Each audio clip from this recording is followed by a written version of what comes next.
Ever feel like leadership's less about, striding confidently ahead and more like trying to navigate a minefield, but blindfolded? Yeah. Yeah, me too. But what if those hidden tripwires, those things that we trip over, were actually like the key to becoming a better leader? Hmm. That's what we're going to dive into today Oh, with William Sparks's book, Actualized Leadership. We're going beyond like the typical pep talks and getting into like the nitty-gritty psychology of yeah. what makes a truly effective leader. And get this, it all starts with something called our shadow. That's right. It's often a part of ourselves that we tend to overlook, the one we kind of try to hide and bury. Yeah. But Sparks argues that our shadow, those weaknesses and blind spots, hmm are actually a wellspring of potential. So instead of running from our flaws, we should be like leaning into them. Yes, I'm sensing a real what doesn't kill you makes you stronger vibe here. exactly. Sparks called those moments where we stumble our F in life. F in like, And they're not failures to be ashamed of, but rather they're neon signs pointing directly at the areas where we can grow. okay, so let's say like I totally botched a presentation. How does that like F moment become a leadership opportunity? Okay.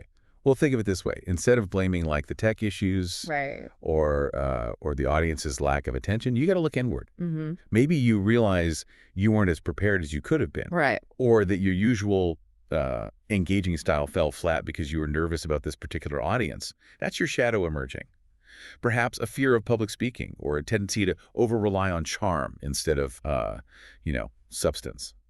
Interesting. So by owning the F moment Yeah. and digging into the why, we uncover this like hidden area for growth. It's like every mistake is actually a custom-made leadership lesson just for us. Yeah, that's the idea. Mm. And by addressing those weaknesses, you don't just become a better presenter, you become a more self-aware and effective leader overall. This is making me rethink every time I blamed a bad Wi-Fi connection for like a flubbed meeting.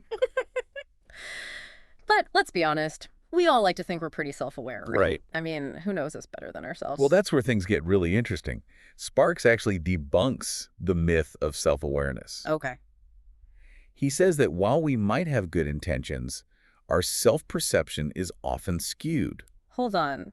You're telling me I might not know myself as well as I think I do?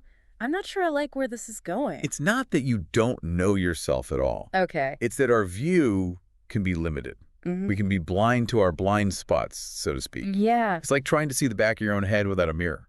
Okay, yeah. So if our self-assessment isn't always accurate, how do we get a clearer picture? This is where Sparks gets practical. Okay. He says we need to seek feedback. And not just, casual opinions. He emphasizes the importance of getting input from trusted sources. Yeah. People who know us well, both personally and professionally. So we're talking about having those sometimes uncomfortable conversations with like family, close friends, colleagues, Yeah. asking them, what do I need to work on? Yeah. What am I not seeing? Exactly. Think of it like this. You might think you're coming across as a decisive leader, Mm-hmm. but perhaps your team sees you as a bit domineering. That feedback, while potentially tough to hear, is invaluable. It's like getting a 360-degree view of yourself Yeah. instead of just seeing your reflection in a funhouse mirror. That's a great analogy. And that honest feedback, it helps us bridge the gap between how we see ourselves and how others perceive us, which is critical for growth as a leader. And that brings us to Sparks' framework for putting all this self-awareness into action. A framework, okay. I'm all about a good framework. Makes things nice and tidy. Well, this one's called the Actualized Leadership Framework. Yeah. And it goes beyond just focusing on, what we do as leaders. Hmm. Sparks argues that to be truly effective, we need to be aware of the thoughts and feelings that are driving our actions. So it's not just about the doing, it's about understanding the why behind the doing. Almost like a mindfulness practice for leadership. It is very much about mindfulness. Yeah. Let's say you need to give critical feedback to a team member. Instead of just jumping in, the actualized leader, using this framework, first takes stock of the situation. Okay. What specifically needs to be addressed? That's the thought element. So we're starting with a clear and objective analysis of the situation. What comes next? Then you check in with your own emotional state. Are you coming from a place of frustration or impatience? Yeah. Or are you feeling calm and balanced? That's the feelings element. Right, because if I'm about to give feedback when I'm already annoyed, Yes. that's going to impact how my message is received. Absolutely. By being mindful of both your thoughts and feelings, you can then approach the action of delivering the feedback with more clarity and purpose. So it's like a triangle. Thoughts, feelings, actions, Yeah. each point kind of influencing the others. And by being aware of all three, Right. we become more intentional and authentic in our leadership. This is brilliant. I'm already starting to see how this could, like, shift my approach. That's the power of this framework. It provides a roadmap for navigating those challenging leadership moments with greater self-awareness and ultimately greater effectiveness. But remember, leadership isn't a solo act. Right. It's about understanding and working with the dynamics of a whole team. Okay, so let's talk team dynamics, because even with the best intentions and a solid framework, leading a team can feel like herding cats sometimes. You're not wrong. And Sparks emphasizes that leadership is about more than just issuing directives. Yeah. It's about understanding each team member's strengths, weaknesses, and how they thrive. So it's like figuring out what makes each individual tick Yeah, and then tailoring your leadership style accordingly. exactly. Think of it like a garden. You wouldn't water a cactus the same way you water a rose. Ooh, I love that analogy. Yeah, So instead of using a one-size-fits-all approach, right. we need to adapt to the unique needs of each team member. Precisely. Sparks highlights how crucial it is for leaders to understand individual motivations, work styles, and even communication preferences. I'm getting, like, teacher trying to figure out different learning styles vibes here. That's a great way to think about it. Mm-hmm. Because just like students learn differently, team members thrive under different conditions. Okay, so we've talked about embracing our shadow, the importance of honest feedback, understanding our team's unique needs. What's the, like, final piece of the puzzle here? What's the secret sauce to becoming a truly actualized leader? It might surprise you, but Stark says it all comes down to how we think. Hmm. It's not just about having the right ideas, Yeah. but about actively shaping our thinking to become more effective leaders. Okay, now you've got my attention. Tell me more about this actualized leader mindset. Actualized leaders are proactive in their thinking. Okay. They don't just react to situations, they choose how they frame them. Hmm. They view challenges not as roadblocks, but as opportunities for growth and innovation. So it's about turning that oh no moment. Yeah. Into an aha moment. Yes. Like instead of getting bogged down by a setback, Yeah, we see it as a chance to learn and improve. exactly. Imagine your team faces a major setback on a project. Instead of panicking or assigning blame, the actualized leader uses the situation to brainstorm solutions and turn the challenge into a catalyst for creative problem solving. It's like that Thomas Edison quote, "I haven't failed. I've just found 10,000 ways that won't work." That's a perfect example. Yeah. It's about cultivating that mental flexibility Right. that allows us to adapt, Yeah. to learn, and to emerge from those tough situations stronger than before. And that's what really sets actualized leaders apart. Wow, we've covered a lot of ground already. Mhm. From facing our shadows to reframing challenges, this is making me completely rethink how I approach leadership. I'm already itching to dig into some of Sparks' strategies for putting these ideas into practice. Yeah, What do you say we continue this conversation in part 2? I'm in. There's so much more to unpack when it comes to becoming an actualized leader. Well, listeners, stay tuned for part 2 of our deep dive into actualized leadership, where we'll delve into some of the practical tools and techniques Sparks offers for cultivating self-awareness, building trust, and creating a truly thriving work environment. Welcome back to our deep dive into actualized leadership. When we left off, we were exploring how actualized leaders think, their ability to reframe challenges and see setbacks as springboards for growth. Yeah, it's such a powerful shift in perspective. It is. And honestly, one I need to work on, but it's easy to talk about reframing. It's a lot harder to actually, do it when you're in the thick of a leadership challenge. You're absolutely right. It takes practice. And Sparks offers some really concrete tools for cultivating that mental flexibility. One of the most interesting is what he calls shadow work. Okay, shadow work. Yeah. We touched on this briefly in part 1, but I'm still, a bit fuzzy on what it actually entails. It sounds kind of intimidating, to be honest. Yeah. It's not about conjuring spirits or anything like that. Okay, good. It's about consciously engaging with those hidden parts of ourselves, the ones we tend to ignore or suppress, Mm-hmm. the fears, insecurities, and limiting beliefs that we often shove down into the shadows. So it's less about being spooky and more about self-discovery. Exactly. And by bringing those shadow aspects into the light of awareness, we can start to understand how they might be impacting our leadership. This sounds like it could get, pretty deep. How do we actually do shadow work? Where do we even begin? There are several approaches, but one of the simplest and most effective is journaling. Just taking a few minutes each day to write down your thoughts and feelings, especially after a challenging situation, can help you identify patterns in your thinking and behavior. Oh, interesting. So I can see how that would be helpful. It's like getting all those thoughts and emotions out of your head and onto paper where you can like examine them more objectively. Precisely. And as you start to notice recurring themes, maybe you're overly critical of yourself or you tend to avoid conflict, you can begin to explore where those patterns might be stemming from. Okay, so journaling helps us bring those shadow aspects to the surface. What other tools does Sparks recommend? Another powerful practice is mindfulness meditation.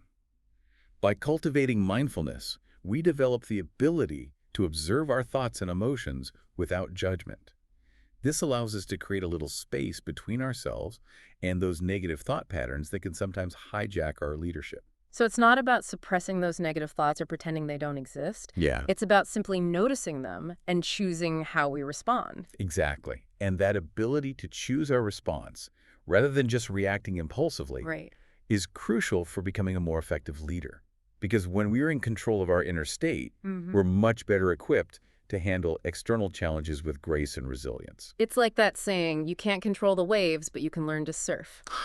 We're not trying to eliminate those difficult emotions, but rather to ride them out skillfully. That's a great way to put it. And that's what these shadow work practices help us to do. They equip us with the inner strength and resilience to navigate the inevitable storms of leadership. This is such a refreshing perspective on personal growth. It's not about striving for some unattainable ideal of perfection, but about embracing our wholeness, shadows and all. And that self-acceptance is essential for authentic leadership.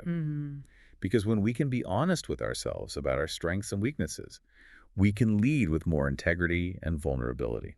This is making me think about that famous Teddy Roosevelt quote, the man in the arena. Yes. It's not about avoiding getting dusty or bloodied, you know? Yeah. It's about having the courage to show up and engage in the messy, challenging work of leadership. Absolutely. And Sparks reminds us that the journey of actualized leadership is about embracing the process, Yeah. the stumbles and triumphs alike. But that doesn't mean we can't learn from others who have walked this path before us. Right. That's a perfect segue into something I've been curious about, the whole concept of leadership styles. Is there one right way to lead? Or is it more about finding a style that, like, fits our personality and the needs of our team? Sparks is very clear on this. Yeah. There's no one-size-fits-all approach. The most effective leaders are those who can adapt their style to the situation, the team, and the individual needs of their team members. It's about having a toolbox of different leadership styles Yeah. and knowing when to use which tool for the job at hand. I like that analogy. The leader as like a master craftsperson, Yeah. carefully selecting the right tool for each unique challenge. But with all the different leadership styles out there, it can feel overwhelming. Where do we even begin to understand them all? Well, Sparks outlines several distinct styles, each with its own strengths and weaknesses. For example, there's the visionary leader, someone who inspires and motivates with their grand vision of the future. Think of Steve Jobs with his unwavering belief in the transformative power of technology. Yes. Visionary leaders paint the big picture. Yes. And ignite passion in their teams. They're the ones who say, we're going to change the world. Yeah, And you actually believe them. exactly. Then there's the servant leader who prioritizes the needs of their team members, empowering them to grow and succeed. They lead by example, offering support and guidance rather than just barking orders. I've definitely worked with some amazing servant leaders. Yeah, They create a culture of collaboration and trust where everyone feels valued and empowered. absolutely.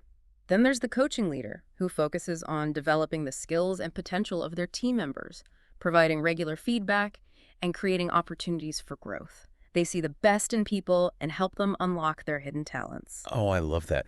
Coaching leaders are like the mentors Yeah. who guide us on our professional journeys, helping us overcome obstacles and achieve our goals. Absolutely. And these are just a few examples. There's also the democratic leader who seeks consensus and input from the team, the pace-setting leader who sets high standards and leads by example, Right. and many others. So it's not about trying to fit ourselves into one specific leadership box. It's about understanding the nuances of different styles and figuring out which ones resonate most with us. Exactly. And then the real skill is being able to adapt and flex between styles as needed. Because sometimes you need to inspire with a grand vision, Yeah. other times you need to roll up your sleeves and work alongside your team, Mhm. and sometimes you need to step back and let them take the lead. It sounds like becoming an actualized leader is a lot like becoming a jazz musician. You need to master the fundamentals, Yes. but then you have the freedom to improvise and create something truly unique and beautiful. That's a fantastic analogy. And that's the beauty of Spark's approach. She gives us a framework and a set of tools, Right. but ultimately it's up to each of us to craft our own unique leadership style, one that aligns with our values, strengths, and the needs of our team. This has been such an illuminating conversation. I feel like I'm starting to grasp the depth and complexity of what it truly means to be an actualized leader. Me too. And we've only just scratched the surface. There's still so much more to explore when it comes to developing emotional intelligence, building trust, and fostering a culture of excellence. Well, listeners, buckle up. Because in part 3 of our deep dive, we're going to tackle those juicy topics and more. We'll delve into Sparks' insights on how to cultivate deeper connections, navigate conflict with grace, and create a work environment where everyone can thrive. Welcome back to our deep dive into William Sparks' Actualized Leadership. I don't know about you, but I'm feeling energized after exploring those different leadership styles. It's like realizing there's not just one right way to lead, Right. but a whole spectrum of possibilities. Definitely liberating. Yeah. But even with the best intentions and a flexible leadership style, things don't always run smoothly, right? Yeah. Conflict is inevitable, especially when you're working with a diverse group of people. Mm-hmm. How does Sparks address that, the tricky topic of navigating conflict? He dedicates a whole chapter to it. Oh, wow. And his approach is rooted in that all-important concept we've been discussing, emotional intelligence. EQ. Yeah. We touched on this briefly in part 2, Yeah. but it's clearly a cornerstone of Sparks' philosophy. Could you remind us what emotional intelligence actually means in the context of leadership? Sure. It's about being aware of and managing our own emotions, as well as being attuned to the emotions of others. It's about empathy, self-regulation, and the ability to build strong, healthy relationships. So it's not just about being nice or avoiding conflict altogether. Yeah. It's about understanding those emotional dynamics at play Yeah. and using that understanding to navigate those challenging situations effectively. Exactly. Sparks argues that emotionally intelligent leaders are better equipped to handle conflict constructively. They can de-escalate tense situations, facilitate open communication, and find mutually beneficial solutions. It's like having a superpower. The ability to see beyond the surface level of disagreement and get to the heart of what's really going on. That's a great way to put it. And Sparks provides some practical tips for developing emotional intelligence. One of the most important is self-reflection. Taking the time to understand our own emotional triggers and patterns is crucial. So we need to do our own inner work Yeah. before we can effectively manage conflict with others. It's like that oxygen mask analogy, right? Yes. You have to put on your own mask first before you can help anyone else. Exactly. And another key practice is active listening. This means truly hearing and understanding what others are saying, both verbally and non-verbally. It's about paying attention to their tone of voice, their body language, and the emotions underlying their words. Active listening sounds simple, but I think it's one of the most challenging skills to master. It is. It's so easy to get caught up in our own thoughts and assumptions instead of truly being present with the other person. It takes practice for sure. But when we can listen with empathy and understanding, it creates a space for genuine connection and opens the door for resolving conflict constructively. This is making me think about the importance of trust in leadership. Mm-hmm. You can't have a high-performing team without that foundation of trust. You're absolutely right. And Sparks dedicates a significant portion of his book to exploring how leaders can build and cultivate trust. So what are some of the key ingredients he highlights? He breaks it down into 4 core elements: integrity, competence, consistency, and communication. Okay, let's unpack those a bit. Integrity seems pretty straightforward. It's about doing what you say you're going to do, being honest in your dealings with others. Right. But what about competence? Competence is about having the skills and knowledge to do your job effectively. It's about demonstrating expertise and inspiring confidence in your team. Okay, that makes sense. And consistency. Consistency is about being reliable and predictable in your behavior. It's about showing up consistently with the same level of commitment and engagement so your team knows what to expect from you. So it's not about being perfect, but about being dependable and following through on your promises. And what about communication? Communication is crucial for building trust. It's about being open and transparent in your communication, sharing information freely, and keeping people in the loop. So it's not just about what you communicate, but Right. also how you communicate it. Yeah. It's about creating that culture of like open dialogue and feedback where everyone feels comfortable sharing their thoughts and perspectives. Exactly. And when all four of those elements, integrity, competence, consistency, and communication are present, it creates a powerful foundation of trust that allows teams to thrive. This has been such an insightful exploration of Sparks's actualized leadership. It's clear that he's not just offering like a set of leadership hacks or quick fixes, Right. but a profound philosophy that invites us to become more self-aware, empathetic, and intentional in how we lead. I completely agree. And he reminds us that this journey of becoming a more actualized leader is an ongoing process, Mhm. one that requires continuous learning, growth, and a willingness to embrace our own humanity, shadows, and all. Well, listeners, we've reached the end of our deep dive into actualized leadership, but I hope this is just the beginning of your own exploration. I encourage you to pick up Spark's book and delve into his insightful framework and practical strategies for yourself. Remember, true leadership isn't about wielding power or chasing titles. It's about cultivating our inner wisdom, connecting with others authentically, and creating a positive impact in the world. And remember, the journey starts with that first step toward greater self-awareness. What will you do today to embrace your shadow, cultivate your emotional intelligence, and build trust with those around you? That's a powerful question to ponder. Thanks for joining us on this deep dive. Until next time, keep leading with heart, clarity, and purpose.